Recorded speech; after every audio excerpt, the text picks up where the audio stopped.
Tinawag ni Senador Win Gatchalian na enabler ng mga sindikato si Bamban Mayor Alice Guo na inimbestigahan dahil sa koneksyon umano niya sa Pogo. Ang kampo ni Guo naghain ng motion para maalis ang pagkakasuspinde sa kanya. Saksi si Mav Gonzales. Sa kabila ng paulit-ulit na pagtanggi ni Mayor Alice Guo na protektor siya ng mga Pogo, may mga konkreto raw na ebidensya na sumusuporta sa alegasyong may kinalaman siya sa sindikato. Lumabas daw yan sa executive session ng Senado kahapon ayon kay Senador Win Gatchalian. Lumalabas na mayroong konkretong ebidensya na may link siya sa mga criminal syndicates na nag-organize nitong Pogo sa Bamban.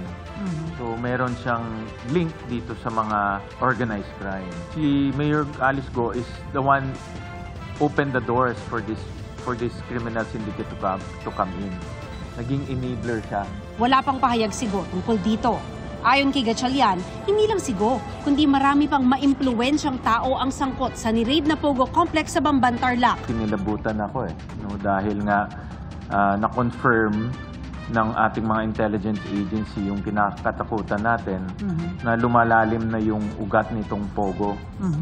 Malalim, ibig sabihin yung kanilang impluensya umaabot na sa mga politiko, umaabot na sa mga enforcement agencies tulad ng Kapulisan, Bureau of Immigration. Hanggang ngayon naman, hindi pa matukoy ng Anti-Money Laundering Council kung saan nanggaling ang perang ipinampatayo ng Pogo Complex na ayon kay Gatchalian, hindi bababa sa 6 billion pesos ang halaga. Ayon, parang bula Hindi mahanap yung contractor, hindi mahanap kung anong bangko ang ginamit, hindi mahanap kung sino tumanggap ng pera.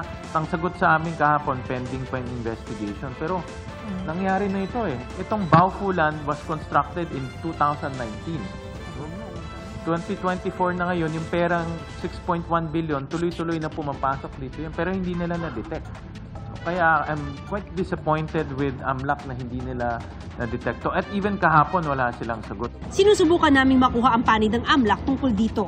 Kanina, naghain ng kampo ni Guo sa Office of the Ombudsman ng motion for reconsideration with urgent motion to lift preventive suspension. Giit ni Guo, walang dahilan ng Ombudsman para suspendihin siya bilang alkalde ng Bamban, Tarlac. Tuloy raw ang laban ng alkalde na masayahin pa rin daw sa kabila ng pambabatikos.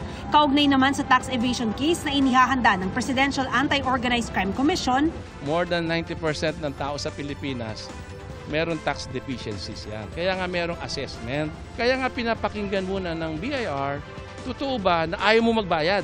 may mensahe rin ng abogado ni Guo sa Senado. Unli-hearing tayo, unli-hearing. Kailan matatapos? Kailan tayo gagawa ng batas? Ang aligasyon, hindi yon katotohanan. Ang aligasyon, hindi yan ebidensya. Kung ina-allege mo, sinasabi mo, ikaw na nagsasabi, patunayan mo yan. Para sa GMA Integrated News, ako si Mav Gonzales, ang inyong saksi. Mga kapuso, sama-sama tayong maging saksi. Mag-subscribe sa GMA Integrated News sa YouTube at para sa mga kapuso abroad, samahan niyo kami sa GMA Pinoy TV at sa www.gmanews.tv.